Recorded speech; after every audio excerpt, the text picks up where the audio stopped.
Jumpa lagi di Logika Satu Sisi. Pada hari Rabu 26 Agustus 2020 yang lalu, saya mengupload video dengan judul Ayo Membangun Karakter Anak-anak. Di kolom komen ada komen menarik dari Ibu C.H. Heni Wulandari. Beliau membagikan pengalaman uniknya saat kerja bakti membersihkan pasar bersama murid-muridnya. Kerja bakti tersebut mendapat apresiasi dari banyak pihak. Namun, ada beberapa orang tua yang justru menyatakan tidak setuju dengan kegiatan kerja bakti tersebut. Alasannya adalah kasihan anak-anak. Tentu komentar itu sangat mengejutkan, baik bagi Bu Heni maupun bagi kita semua.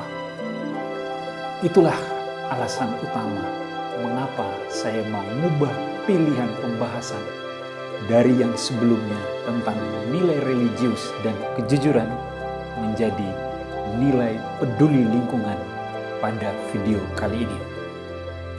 Melalui topik ini, saya ingin mengajak kita semua, siapapun Anda, dimanapun Anda berada, untuk sekali lagi berpikir, berbicara, dan mengambil tindakan kecil untuk menyelamatkan lingkungan. Saya ingin mengajak semua keluarga, mengajak semua orang tua untuk berbicara dan mengajak anak-anak melalui proses pendidikan dan penanaman kebiasaan menyelamatkan lingkungan alam kita. Bumi ini adalah rumah kita, tempat tinggal kita bersama. Bumi adalah ibu yang menyediakan segala keperluan kita untuk hidup. Udara yang kita hirup dengan cuma-cuma, air yang kita minum, flora dan fauna yang kita makan, bahan-bahan yang kita gunakan untuk membangun tempat tinggal demi melindungi diri dari panas dan hujan. Kini ibu kita demikian rapuh, hancur akibat ulah kita anak-anaknya. Semua kerusakan yang kita sebabkan atas bumi ini adalah jalan kematian yang kita siapkan sendiri bagi diri kita. Karena air yang terpolusi, udara yang terpolusi, sumber daya alam yang tidak mampu lagi mendukung kehidupan kita. Itu semua telah menimbulkan penyakit, penderitaan, dan aneka kesulitan bagi kehidupan kita. Karena itu, upaya menyelamatkan lingkungan harus dimulai dari keluarga dan sekolah dengan penekanan pada dua hal pokok ini. Yang pertama, menanamkan pola pikir yang benar dan pembiasaan perilaku yang lebih bersahabat dengan lingkungan.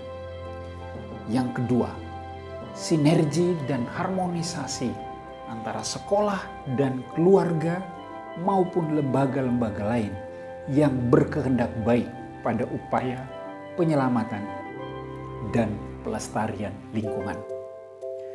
Aktivitas dan perilaku kecil yang perlu dibiasakan, misalnya membuang sampah pada tempat sampah, mematikan lampu, mematikan keran air, mengurangi penggunaan plastik, misalnya dengan membawa tas belanja dari rumah, membawa rantang saat membeli makanan, mengolah sampah menjadi barang lain yang lebih berguna, dan sebagainya.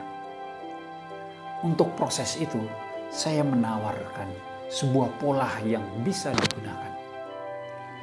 Pertama, orang tua melakukan aktivitas-aktivitas di atas bersama anak di rumah atau meminta tolong anak melakukan ketika anak memang sudah mampu melakukan.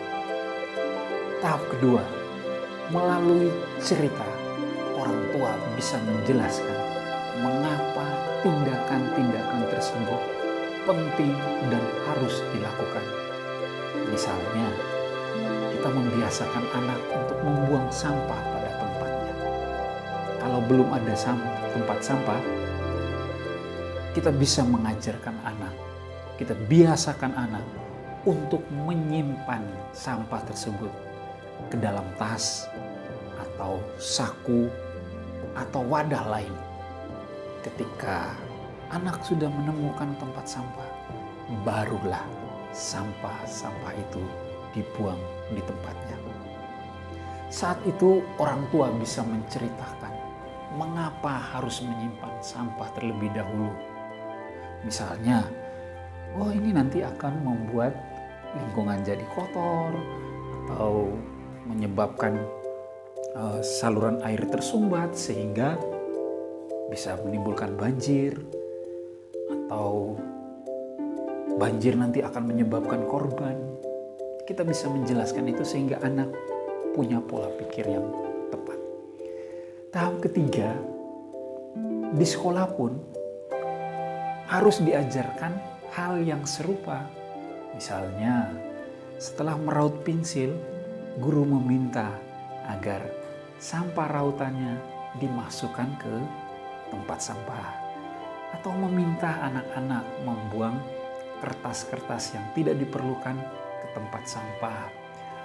Menonton berita atau animasi terkait dengan peristiwa atau cerita lingkungan seperti banjir, penebangan liar, atau ada sampah plastik di dalam perut ikan, dan macam-macam. Nah, kegiatan ini harus dilengkapi dengan pertanyaan reflektif yang sesuai dengan usia mereka tentunya. Misalnya, kenapa ada banjir? Bagaimana perasaan kalau rumah kita justru kebanjiran? Bagaimana perasaanmu kepada mereka yang kebanjiran? Atau bagaimana supaya tidak terjadi banjir? Misalnya juga, bagaimana kalau kita makan ikan yang di dalamnya ada plastik dan sebagainya. Nah, keempat, ketika anak pulang sekolah, guru memberikan tugas melakukan aktivitas peduli lingkungan di rumah sebagai upaya internalisasi, membangun kebiasaan pada anak. Dalam tugas ini ada catatan atau buku penghubung antara guru dan orang tua. Isi pokok buku itu adalah tugas dari guru dan laporan aktivitas anak di rumah yang dibuat oleh orang tua. Di rumah, orang tua mengingatkan anak, mengamati, dan memberi laporan dalam bentuk catatan apa saja yang telah dilakukan anak. Misalnya, sampah apa saja yang sudah dibuang, dibuangnya kemana, dia sudah mematikan lampu, mematikan keran air, dan sebagainya. Nah, ketika anak enggan untuk melakukan, orang tua bisa berdialog dengan anak dan bertanya, mengapa kamu tidak mau melakukan? Mengingatkan, ini tugas dari sekolah, nak. Apapun alasannya, apapun keberatan yang diberikan oleh anak, orang tua harus tetap menghormati alasan anak itu. Lalu mengarahkan, ketika anak tetap tidak mau melakukan, ya juga tidak perlu marah-marah. Hanya di dalam buku catatan, tetaplah menulis laporan bahwa pada hari ini anak tidak mau melakukan bla bla bla karena alasan bla bla bla. Nah, ketika anak kembali ke sekolah, guru kemudian kembali berdialog dengan anak tersebut untuk sekali lagi menggali mengapa anak tidak mau melakukan. Lalu memberikan penyadaran ataupun penguatan. Aktivitas-aktivitas tersebut dibiasakan sehingga menjadi kebiasaan.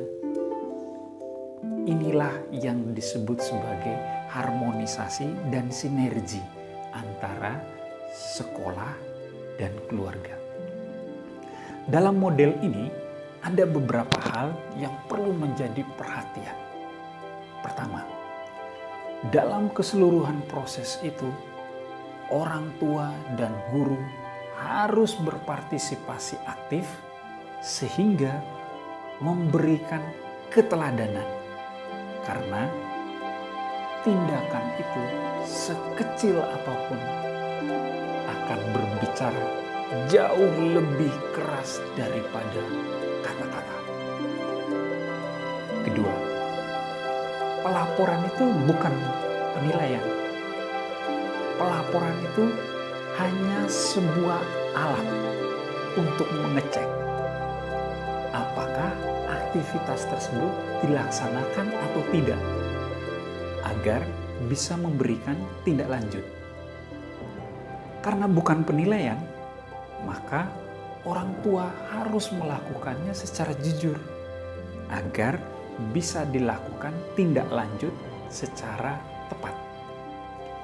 Ini penting untuk ditegaskan dan diperhatikan, karena disinilah titik rawan yang bisa merusak proses internalisasi, bisa mengacaukan upaya pembiasaan. Rasa cinta dan kasih sayang sering membuat orang tua memberi perlindungan dengan cara dan pada tempat yang kurang tepat. Ketiga, aktivitas tindak lanjut dilakukan dalam dialog individu dari hati ke hati untuk membangun kesadaran demi perbaikan dan penguatan perilaku melalui pujian atau hadiah, bukan dengan hukuman atau memberi skor tertentu. Keempat, proses pembiasaan ini akan berlangsung seumur hidup sehingga membutuhkan waktu yang panjang dan kadang melelahkan dan bisa kehilangan fokus. Namun, sebagai alat ukur, sebagai indikator untuk mengukur tingkat keberhasilan pembiasaan tersebut, maka kita bisa menggunakan beberapa indikator atau ukuran sederhana ini. Pertama, anak melakukan aktivitas tersebut. Misalnya, sudah membuang sampah atau sudah mematikan lampu. Yang kedua, ada perilaku otomatis ketika menemukan kondisi yang tidak tepat. Misalnya, dia menemukan sampah yang berserakan di tempat yang tidak seharusnya. Maka secara otomatis dia akan mengambil dan meletakkannya di tempat sampah. Dia tidak peduli apakah sampah tersebut ada karena tindakannya atau tidak. Dia akan mematikan keran air, mematikan lampu secara otomatis karena ada perasaan tidak nyaman dalam dirinya. Nah, indikator yang ketiga, anak mulai merasa terganggu atas keadaan atau perilaku yang salah. Misalnya, ketika ada sampah berserakan atau ada orang yang membuang sampah sembarangan atau yang tidak mematikan keran atau tidak mematikan lampu, anak merasa terganggu dengan itu semua. Perasaan terganggu ini akan terekspresi dalam bentuk kecaman, perasaan benci, marah, dan ngomel-ngomel sendiri ketika melihat situasi tersebut. itu adalah ekspresi suara hati yang membela lingkungan. Kalau sampai hari ini kita masih menemukan ada orang yang masih membuang sampah di sembarang tempat, atau ada orang yang dari dalam mobilnya atau dari atas sepeda motornya membuang sampah secara sembarangan di tengah jalan, itu pasti dilakukan oleh orang-orang yang tidak diajarkan dan tidak dibiasakan oleh orang tuanya. Anda boleh tidak setuju dengan pandangan ini, karena ini hanya logika satu sisi. Tapi kita semua tentu sepakat bahwa lingkungan hidup yang sehat adalah jaminan bagi kesehatan anak-anak kita. Mendidik anak mencapai kesuksesan di tengah kerusakan lingkungan adalah melakukan hal baik di jalan yang sesat. Semoga kita mewariskan bumi dan lingkungan yang baik dan sehat bagi anak cucu kita. Karena pada mulanya Tuhan menciptakan segala sesuatu baik adanya. Cogito ergo sum. Aku ada karena aku berpikir. Sampai jumpa.